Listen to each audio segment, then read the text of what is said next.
from us.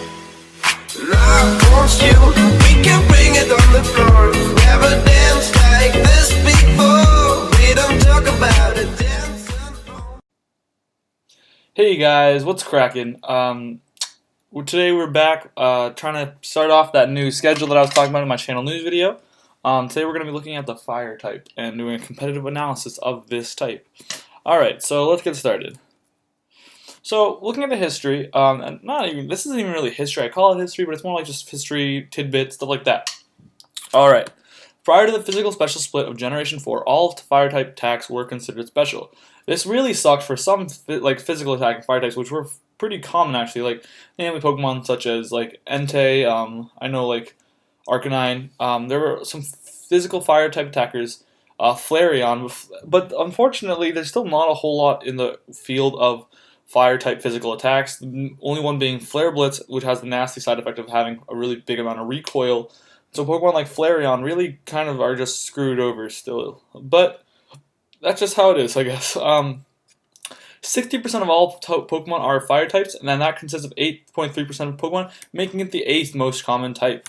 Highest and lowest damage multipliers for any non-stat boosting, although that included. And this is actually a pretty cool fact that I found.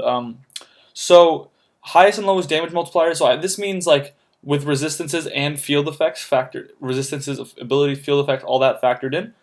So the highest damage multiplier possible, bar of course stat boosting, is going to be under the effect of sun, obviously, against a Bugs and Steel type with dry skin who has been afflicted by the move Forest Curse, getting the Grass type. While a Pokemon, your Pokemon also has already received a Flash Fire boost, and is currently under the effect of Blaze. No, sorry, that's not going to work. You can't do Blaze too. Okay, but under the Flash Fire effect, that's going to give you 22 point. Although I guess if you did like Trick, but that's going to give you a 22.5 times damage multiplier, which is that's a lot of damage. And then it also has the lowest damage multiplier, which is if you were attacking a type that is 4 times resistance, such as like let's say a Fire Dragon type, in rain that the Pokemon possesses thick fat, Water Sport has been activated, and that will have a times 0.02065 damage multiplier. So it will be doing approximately 2% of its original damage, which is not very much if you didn't know. So that's pretty cool, actually. I find that to be pretty cool little tidbits. Alright, next up we're going to look at the stats. So overall, fire types have pretty high stats, actually. If you go to, this is the overall stat, but if you go to the highest, the fully evolved, they actually hit like 530, which isn't even that, which is pretty high actually, which is surprising. But if we look at them, we obviously see a Pokemon that are of average speed, which is embodied by the typing, and of subpar defenses. However, we see a very large boost in attacking stats. Fire types tend to be great attackers, which we'll get into that on the next slide. But fire type is a great offensive typing. Alright, so let's look at offensive and defensive viability. So on the offensive side, fire type is super effective against 4 types, Bug, Grass, Ice, and Steel, and also resisted by 4 types, Dragon, Fire, Rock, and Water. There is no type that is immune to fire, so this makes it a very solid attacking type, and a lot of times it's a very good coverage option. A lot of Pokemon will be seen running Hidden Power Fire in the OU tier, specifically for things like Ferrothorn and Scizor, who fire is just a great option for either neutral or super effective coverage. With a lot of types. So that said, though, the Fire, Rock, Water, and Dragon are all fairly common typings in the upper tiers. So you're going to be seeing a lot of things that can resist your fire type attacks. That said, so are Ice and Steel, and Bug and Grass not so much, but Ice and Steel are also very common types up there. So you will also be able to hit a lot of things. And with the amount of attacking power that fire types do possess, I'm going to give the offensive side of fire typing a 7 out of 10 for offensive viability. On the defensive side, we actually have 6 really awesome resistances: Bug, Fairy, Fire, Grass, Ice, and Steel, which are all not uncommon. And then we have weaknesses to Ground, Rock, and Water, which are all very common. So Ground, Rock, and Water it is unfortunate to be weak to those types, and thus it makes it a pretty poor defensive typing. But it has 6 key resistances that also make it a great defensive typing. However, I'm going to have to say that the prevalence of its weaknesses, especially the weakness to Stealth Rock on the field, which is going to be a really big hindrance to a lot of fire types, And also the lack of just natural bulk that the typing possesses is going to make the fire type probably not the greatest defensive option, which is unfortunate because they do have 6 resistances. So if you had like, I don't know, like trying to think like a fire grass type Pokemon might be super viable. Um, but it is what it is. You're gonna get a lot of good stuff out of it, but it's also not the best, and the natural bulk that isn't present with many fire types is gonna suck. So because of that, I'm gonna give it 5 out of 10. The only fire type wall that ever comes to mind from people is gonna be Heatran, and if you look at it, Heatran is a really great wall, and that's because fire typing is actually a good typing for defensively, and it's just unfortunate that it is there's so much stress put on it by its poor bulk. Um, Notable trainers. All right, so first we're gonna go with Blaine of the Cinnabar Island. Blaine is these are all fire types, of course. Blaine is the leader of the Cinnabar Island Gym in the Kanto region. Flannery is the leader of the Lava Ridge Town Gym, which is the 4th gym in the Hoenn region. We have Flint. Flint is the part of the Sinnoh Elite Four. I believe he's the 3rd. And then we finally have Malva, who's kind of mean, but she is part of the Kalos Elite Four. Top stat Pokemon. All right.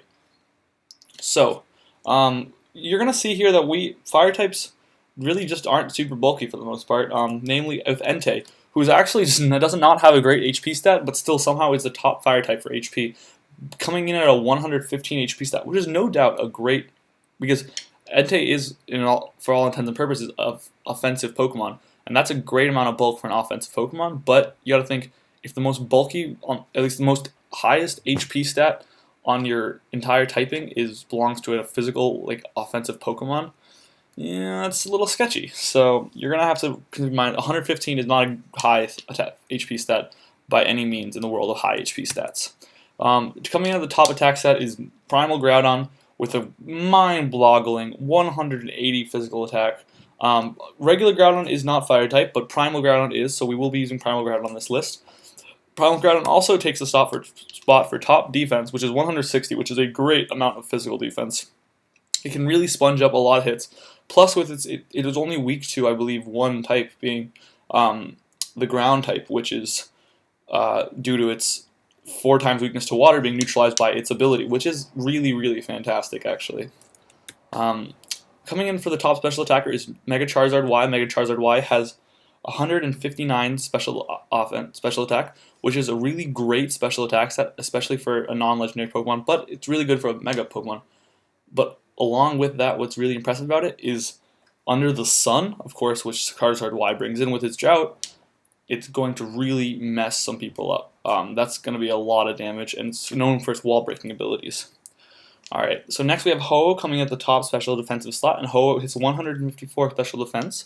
Ho-Oh is known for a generally more offensive role on teams, a lot of times running like a Choice Band Brave Bird set, and utilizing Regenerator to heal off the damage that it's inflicting on itself. But Ho-Oh does have a really fantastic, really great natural bulk.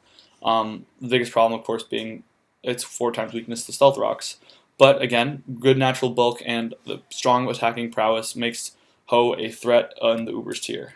Finally, coming out of the top speed set, we have none other than Talonflame, who coming out at a quick 126. This isn't a ridiculously high ridiculously high speed stat. It is certainly very high and very respectable, but again, you will notice that this isn't that high. So you're gonna notice that like fire types tend to be kind of tankier, strong, hard-hitting Pokemon, as opposed to although they can be quick, and a lot of them will run Scarf items actually, but they're going to be, for the most part, medium fast Pokemon who hit hard and generally don't have a lot of defense. Alright, so if we look at the legendaries, we have quite a few in the fire type. This first legendary being Moltres. Moltres is unfortunately not the greatest Pokemon nowadays in competitive viability, but it is, I believe, supposed to be the concept is the Pokemon of summer. Articuno being the Pokemon of winter, and Zapdos being the Pokemon of spring, but there is no Pokemon of fall, so...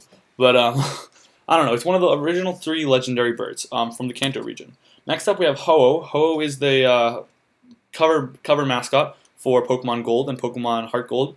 It is a fire flying type. Really great, actually offensively viable Pokemon. I don't know what it's a Pokemon of. Like, like hope or something. Like I know that it's supposed to be like any trainer who sees it has like eternal good luck or something like that. Finally, we have, so not finally, why am I saying finally? Entei. Entei is one of the legendary dogs from the Johto region, and I think that's about it. I know it represents something or other, but I'm going to see if I don't really remember what it is. But Entei is definitely a super competitively viable Pokemon, and it utilizes a lot of great cover moves like Extreme Speed, just actually is a great move that it possesses. Entei is actually trying to look it up real quick. Sorry about this, guys. I really like. I put a lot of work into these videos, but then I always find that I end up wanting things that I don't have. It is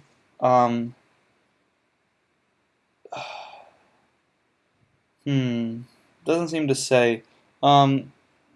It say, oh, I do know this one. It just said that it erupts every time volcano. It's like, I guess, the volcano type Pokemon maybe.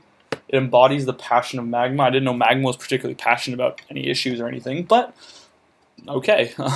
Finally, we have not. Why do I keep saying finally? Jeez. Primal Groudon specifically. Primal Groudon is the Pokemon that created all land. So, yeah, that's a lot of land and that's a lot of power. Primal Groudon is crazy strong, no doubt. We have Heatran. Heatran is a Pokemon of the mantle core, kind of like under the earth heat.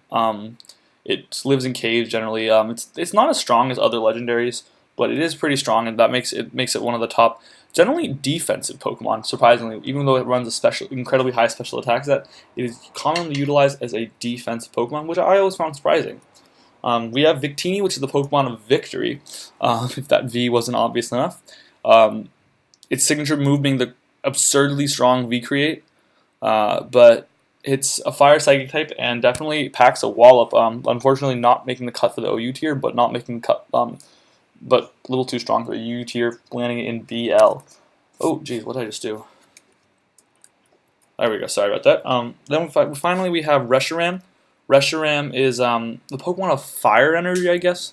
The Gen 5 like legendaries always kind of confuse me. Reshiram is the Pokemon of Fire Energy.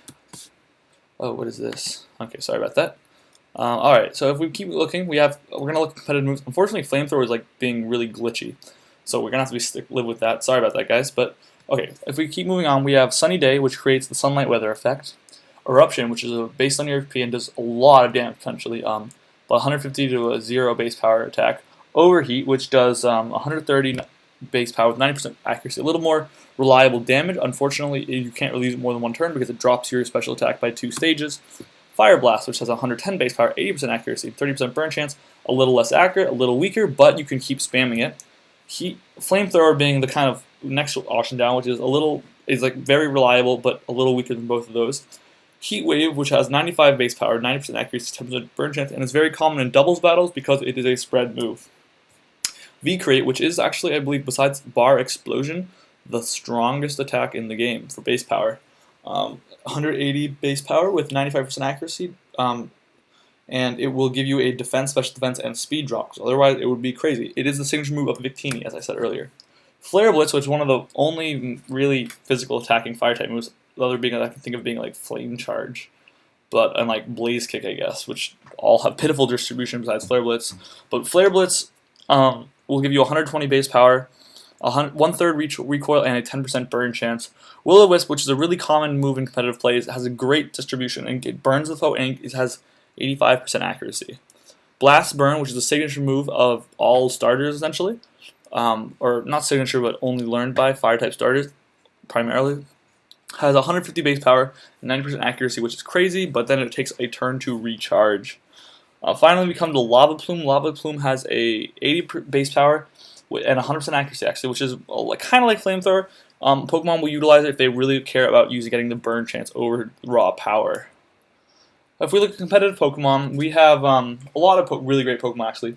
So, we can start off, we have Heatran. Heatran is a Fire Steel type, as I said earlier. Fantastic defensive and offensive Pokemon in the OU tier. We have Charizard. Charizard, both of its Megas, Mega Evolution X and Mega Evolution Y, are just offensive powerhouses in their own right, one being the physical sweeper at the end of the game, and one being a special wall breaker. Talonflame has dominated the OU tier since its introduction in Gen 6, being able to spam priority Brave Birds thanks to its ability in Gale Wings, giving all flying type attacks moves a +1 priority bonus. That makes Talonflame's somewhat mediocre stats besides its speed remedied because it can spam high base power moves and utilize items such as a Choice Band. Next up we have Victini. Victini is a common wall breaker or revenge killer or both at the same time because of the immense power of V-Create plus its decent bulk, natural bulk, and its good, fairly good speed tier, especially once winning Scarf.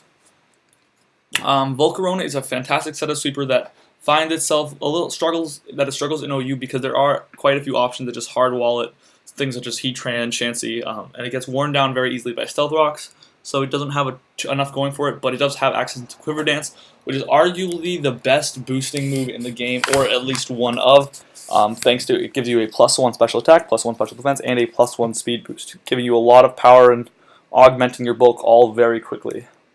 We have Entei. Entei is a really great physical attacker. Actually runs the move Sacred Fire a lot, which is a move that I didn't have on the list because I figured it didn't have enough distribution to acknowledge. But Sacred Fire is actually 100 base power physical attack with I think 100% accuracy, and it also has a 50% burn chance, which is fantastic. But it's only learned by, as far as I know, Ho-Oh and Entei. Arcanine is a kind of different version of Entei. Arcanine is a slightly, I think, faster version, but also slightly bulkier with a little less offense, I believe. Or maybe not even bulkier. I don't know. They somehow occupy the same tier and fill very similar roles, which I always found very strange.